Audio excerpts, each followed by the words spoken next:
It worries me that we have many science communicators working around the world, in Mexico, in Australia and in other countries, and we're all out there with messages about science. We're talking to the public, we're talking to other scientists, we're talking to politicians about science, but how much science does a person need to know to be a proper citizen in our countries today?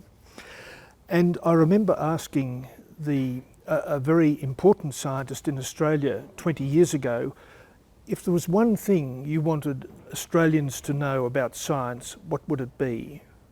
What would be that one thing? And he came back instantly and he said, the periodic table.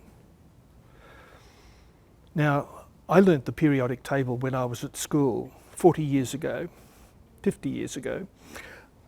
I have never thought about the periodic table since. I have never used the periodic table.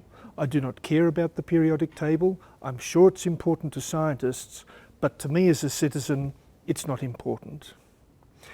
And then there was the example of C.P. Snow, who wrote that famous book in 1959, the famous lecture about the division between science and people from the humanities and social sciences, the two cultures he talked.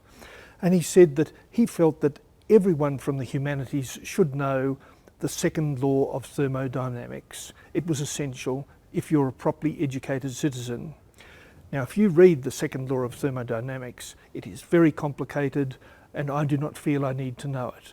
I have reached my age without ever having to refer to it.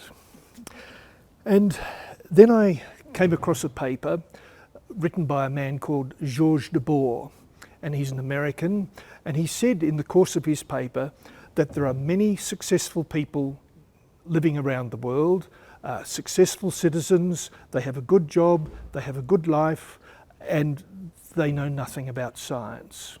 So the question came to me, how much science do people really need to know?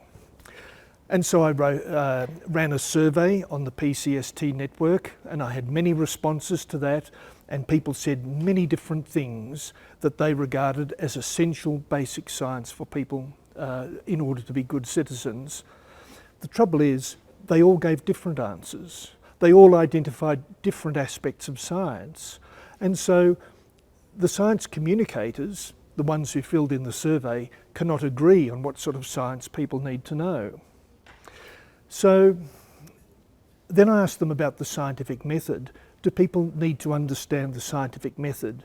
And everyone said yes. And I think that's good, because today we have something of a problem, and the problem begins with a lack of respect for the expert. And today, compared with a generation ago, the expert is not regarded as being authoritative, and people do not accept the word of the expert.